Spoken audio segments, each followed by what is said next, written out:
Class 10th worksheet number 66। आप लोग की ये गणित की वर्कशीट है, आप लोग देख सकते हो। ठीक है, आप लोगों की 66 वर्कशीट है गणित की।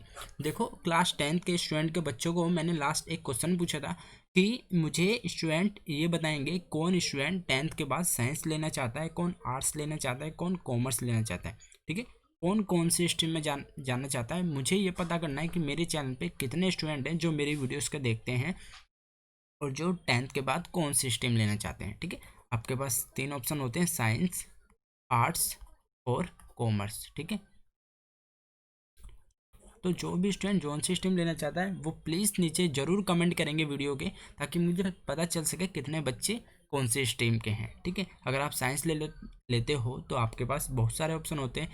एक तो होता है मेडिकल लाइन में जाने का, एक इंजीनियर लाइन में जाने का। ठीक है, अगर आप मेडिकल लाइन में भी जाते हो तो आप एमबीबीएस कर सकते हो। ठीक है, मैं खुद एक मेडिकल लाइन से हूँ। ठीक है, जिसमें आप डॉक्टर बन सकते हो और आप साइंटिस्ट भी बन सकते हो, आप पैरामेडिकल कोर्सेज भी कर सकते हो। ठीक है, तो मैं आप सब लोगों को इस चीज़ की हिंट्स देता रहता हूँ। ठीक है, और मैं गाइडेंस करता रहता हूँ अपने चैनल पे कि आप लोगों को क्या करना है। और देखो स्टूडेंट, ये आपकी मैथ की वर्कशीट है। ठीक है, आज हम इसको समझेंगे और करेंगे इसके क्वेश्चन आंसर। ठीक है, तो आप लोगों को देखो क्या है, 10th क्लास में आपको मार्क्स बहुत अच्छे लाने हैं। ठीक है, जो भी मेरी वीडियो से बच्चे करते हैं, मैं उनका यही फोकस करता हूँ अपनी हर वीडियो में कि आप लोगों को मैं ये बताऊँ जो कि आप खुद एग्जाम में लिख सको। देखो, आपको मार्क्स लिखने के मिलेंगे। ठीक है, आपको कितना आता है उससे कुछ मतलब नहीं है। अगर आपको लिखना आ गया एग्जाम के अंदर तो आप अच्छे मार्क्स स्कोर कर जाओगे। ठीक है, और 10th में तो हर स्टूडेंट को जो मेरे चैनल से वीडियो करते हैं, जो भी वर्कशीट करते हैं, क्योंकि मैं ऐसे ही समझाता हूँ आपको करवाते करवाते। ठीक है, और मैं आपको इसी तरीके से बताता हूँ कि आप एग्जाम में लिख सको और अच्छे मार्क्स स्कोर कर सको। ठीक है स्टूडेंट, देखो इसमें भी वर्कशीट में अगर आप ये सब पढ़ोगे, ठीक है, जो दिया हुआ है, तो इसमें देखो आप एक तो पढ़ते पढ़ते बोर हो जाओगे। ठीक है, लेकिन इसका मैं आपको एक चीज़ बताता हूँ। सभी बच्चे पहले तो अपनी नोटबुक निकालेंगे। ठीक है, जो आपकी जिसमें भी आप वर्कशीट करते हो तो आपको वो नोटबुक निकाल लेनी है। ठीक है, और आपको देखो क्या करना है कि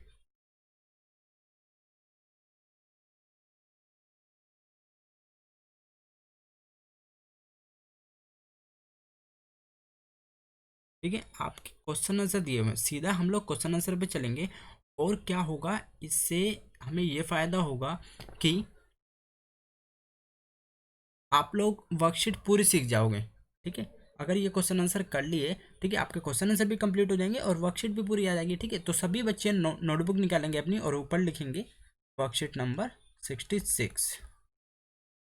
वर्कशीट डाल लीजिए अपनी नोटबुक के अंदर 66 और डेट लिख लीजिए आपकी 11/12/2020। ठीक है बच्चों, क्वेश्चन नंबर 1 नोट डाउन करेंगे। हफ्ते के दिनों में से डब्ल्यू से शुरू होने वाले दिन चुनने की सभी संभावनाएं लिखिए।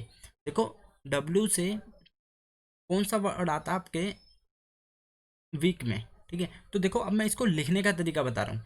अब बच्चों को आंसर पता है कि हाँ वेनसडे आता है। ठीक है, लेकिन लिखने का क्या तरीका करना है आप लोगों को, ये आपको पूरे यूट्यूब पे कोई भी नहीं बताने वाला। कोई भी वर्कशीट कराता है ये आपको नहीं बताएंगे। मोस्टली आपको सॉल्यूशन दिया जाता है और आप लोग उसे उतार के काम कंप्लीट। लेकिन मेन क्या है, आप लोगों को मार्क्स स्कोर करने हैं। ये बात प्लीज़ स्टूडेंट आप लोग समझिए कि आपको बोर्ड एग्जाम में मार्क्स स्कोर करने हैं, तो उसके लिए पढ़ाई अच्छी करनी पड़ेगी। ठीक है, तो सभी बच्चे क्वेश्चन नोट डाउन करेंगे, मैं इसका आपको आंसर करवा रहा हूँ। ठीक है, तो सबसे पहले आप जैसे ही क्वेश्चन पढ़ते हो आपको पता चल गया डब्ल्यू से वेनसडे आएगा। ठीक है, और फिर इसकी संभावना कितनी हो सकती है, तो आपको लिखना कैसे है। ठीक है, अब देखो आप कैसे करके लिखोगे। ऐसा नहीं है कि आपने सिर्फ आप देखो हफ्ते के दिनों में डब्ल्यू से शुरू होने वाले दिन चुनने के। ठीक है, पहले आप लिखोगे आंसर। ठीक है, एक, फिर आप लिखोगे डब्ल्यू, फिर आप इससे लगा के लिखोगे वेनसडे। पहले तो बताओगे कि हाँ वेनसडे होता है। ठीक है, अब आप यहाँ से फिर पूरा लिखोगे यहाँ से, फिर आप लिखोगे शुरू होने की संभावना। ठीक है, तब वेनसडे, वेनसडे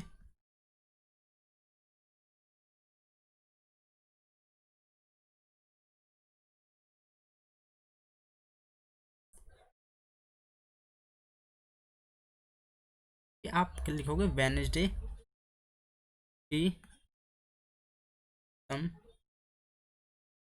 संभावना।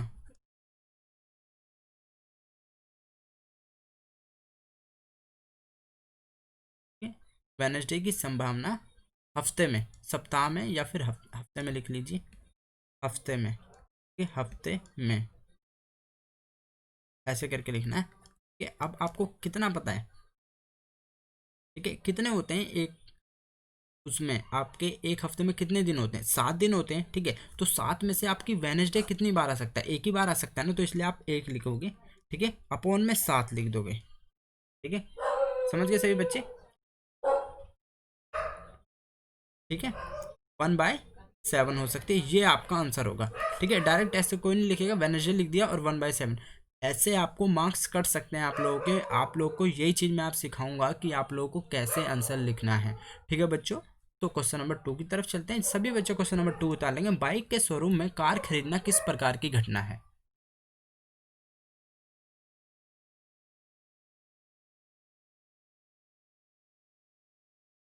ठीक है। तो इसमें देखो, ये एक ऐसी, देखो कोई फिक्स तो है नहीं, ठीक है, कार तो कुछ भी है, कोई निश्चित घटना तो है ही नहीं, उसे खरीदो ना खरीदो, ठीक है। तो ये आ जाएगी अनिश्चित, अनिश्चित घटना, ठीक है, अनिश्चित घटना, अनिश्चित घटना है, कैसे पूरा लिखोगे। आंसर नंबर 2 भी कंप्लीट हो गया। आंसर नंबर 3 की तरफ आते हैं आपके, 3 में आपका दिया हुआ है, रवि और दीपक एक खेल खेल रहे थे, दीपक के जीतने की प्रायिकता 7/9 थी, रवि के जीतने की क्या प्रायिकता होगी, ठीक है। तो जैसा कि मैं आपको बता देता हूँ एक छोटी सी चीज़, ठीक है, कि अब हम कोई भी चीज़ करते हैं, ठीक है, अब आपको इसमें भी लिखना है, ऐसे नहीं कि आपने कुछ भी लिख दिया, अब आपको लिखना है कि किसकी प्रायिकता कितनी है। रवि और दीपक खेल रहे थे, ठीक है, दीपक के जीतने की प्रायिकता, दीपक की दी हुई है, तो आप लिखोगे सबसे पहले गिवन लिख लीजिए, हमेशा गिवन लिखिए, आपको गिवन के भी मार्क्स मिलते हैं। अगर आप किसी चीज़ में अगर आपने गिवन लिख दिया नीचे, तो उसके भी आपको मार्क्स मिलेंगे ही मिलेंगे, ठीक है। दीपक के जीतने की प्रायिकता, जीतने की प्रायिकता,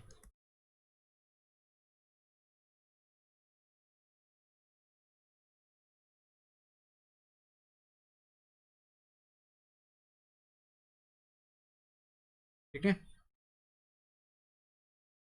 फिर आपका आ जाता है रवि के जीतने की प्रायिकता,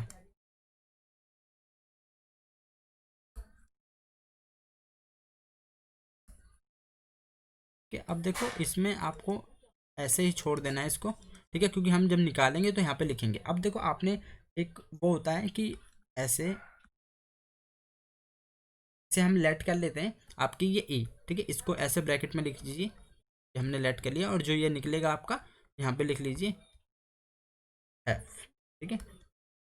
पी एफ हमने किसकी लिख ली, रवि के जीतने की और दीपक के जीतने की 7/9 है गेम पे, जो अब ये आंसर आएगा हम यहाँ पे भी लिख लेंगे, ठीक है। यहाँ पे मैं ऐसे डाल देता हूँ, आंसर आती है हम लोग यहाँ यहाँ पे लिख लेंगे, ठीक है। तो मैं ऊपर चलता हूँ, जैसे कि आप फिर देखोगे, तो हम लोगों ने क्या, कि जो टोटल प्रायिकता है, मतलब टोटल क्या होती है, एक होती है आपकी, हमेशा याद रखना, जब भी कोई चीज़ दो जी हो और किसी की दे रखी हो दूसरे की निकालनी हो, तो टोटल आपकी होगी, तो एक में से आप किसकी माइनस कर दोगे, रवि की, ठीक है। पी ई, ये एफ एफ है यहाँ पे, सॉरी, ठीक है, यहाँ पे एफ है, यहाँ पे आप एफ लिख लोगे, तो आप क्या आएगा आपका, ये कितनी है, 7/9 इक्वल टू 1/3, ठीक है। तो आपको जब इसे सॉल्व करोगे तो आपका कितना आ जाएगा, 2/9 आंसर आ जाएगा, ठीक है। तो आपका ये कितना आ गया, 2 बाई, यहाँ पे लिख दोगे 2/9, ये आपका आंसर आ गया, ठीक है। तो सभी स्टूडेंट को समझ में आया, होप करता हूँ आप लोगों को काफ़ी अच्छा समझ में आ रहा होगा, और मैंने कराने का तरीका आपको थोड़ा अलग देखा है, ठीक है। मैं अब सारी वर्कशीट ऐसे ही कराता हूँ, तो और मेरे चैनल पे वर्कशीट आपको मंडे से ट्यूसडे पूरे वीक की डल जाती हैं, ठीक है। तो आप लोग को ये भी फायदा है कि आप लोग जल्दी अपना काम कंप्लीट करके उसे रिवाइज भी कर सकते हो, ठीक है। क्वेश्चन नंबर 4 की तरफ उतारेंगे सभी बच्चे, प्रायिकता का मान सदैव, ठीक है। सदैव क्या हो सकता है, प्रायिकता का मान कम से कम क्या हो सकता है, एक हो सकता है, ठीक है। और किससे बड़ा होता है, देखो एक तो होगा ही होगा, प्रायिकता किसी चीज की जीरो तो होती नहीं, एक होती है, ठीक है। प्रायिकता का मान सदा एक होता है, एक से कम तथा जीरो से बड़ा होता है, ठीक है, जीरो से बड़ा और एक से कम, ठीक है स्टूडेंट। एक मिनट में चार्जर कनेक्ट कर लेता हूँ अपना। यस, कनेक्ट हो गया। ठीक है, तो आप लोग देख सकते हो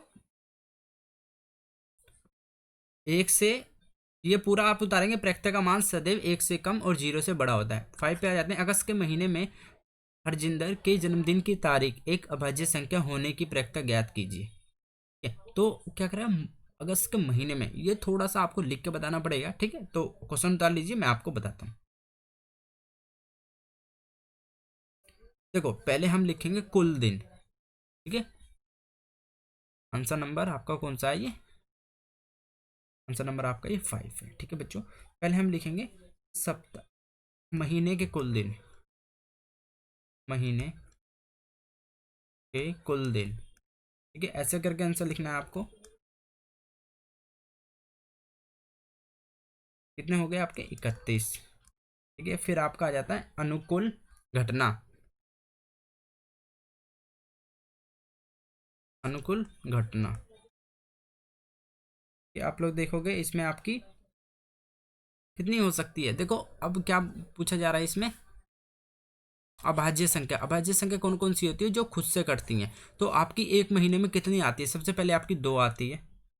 ठीक है, फिर आपकी 3 आती है। ठीक है, फिर आपका 5 आता है, 7, 11 ये भी खुद से कटता है, 13 भी खुद से कटता है। फिर आपका इसके बाद 17 होगा। ठीक है, 17 भी खुद से जाता है। 19 भी किसी से नहीं कटता। फिर 23 भी किसी से नहीं कटता। फिर आपका 29। ठीक है, फिर आपका 31। ये सारी ऐसी संख्याएं जो खुद से ही विभाजित होती हैं। अगर आप इन्हें डिवाइड करोगे तो खुद से ही कटेंगी, दूसरे से नहीं कटेंगे। ठीक है, और फिर आपका फाइनली आंसर हम लोग लिखेंगे। ठीक है, अनुकूल घटना। तो इसमें फाइनली आपका पूछा है कि अभाज्य संख्या होने की प्रायिकता ज्ञात कीजिए। ठीक है, तो आप लोग ऐसे करके इसमें कितना लिख सकते हो, तो पी ई लिखोगे आप, तो इसे काउंट कीजिए। 1 1 2 3 4 5 6 7 8 9 10 11। ठीक है, 11 संख्या ऐसी हमारी जो अभाज्य होने की प्रायिकता बनती है, किसमें, 31 में। तो ठीक है, तो आपका आंसर क्या आ जाएगा, 11। 11 यहाँ से आ गया, और ये क्या, 31। ठीक है, 31 दिन में से 11 बार हमारी वो आने की संख्या है। तो ये आपका आंसर होता है। ठीक है, तो ऐसे करके आंसर का, क्वेश्चन का आंसर देना है एग्जाम में भी आप लोगों को। ठीक है, तो आपको पूरे मार्क्स मिलेंगे। उम्मीद करता हूँ जो बच्चे मेरी चैनल से वीडियोस को करते हैं, कोई भी वीडियो आप करो तो आप लोगों के अच्छे मार्क्स आने ही आने हैं। ठीक है बच्चों, मिलते हैं नेक्स्ट वीडियो में। Till then bye, be safe, stay healthy, जय हिंद जय भारत। और जो मैंने काम कहा था वो जरूर करना है स्टूडेंट को। ठीक है, नीचे कमेंट करना है कि आपको कौन सी स्ट्रीम लेनी है, साइंस लेनी है, आर्ट्स लेनी है या फिर कॉमर्स लेनी है, जिससे मुझे पता चल सके कितने स्टूडेंट मेरे चैनल पे किस इंटरेस्ट को रखते हैं। ठीक है बच्चों, तो प्लीज़ इसका कमेंट जरूर करना है, वीडियो को एक लाइक जरूर दे देना है, जिससे मुझे पता चल जाए आप लोगों को वीडियो पसंद आती है, और चैनल को सब्सक्राइब कर लेना। मिलते हैं नेक्स्ट वीडियो में। Till then bye, be safe, stay healthy, जय हिंद जय भारत।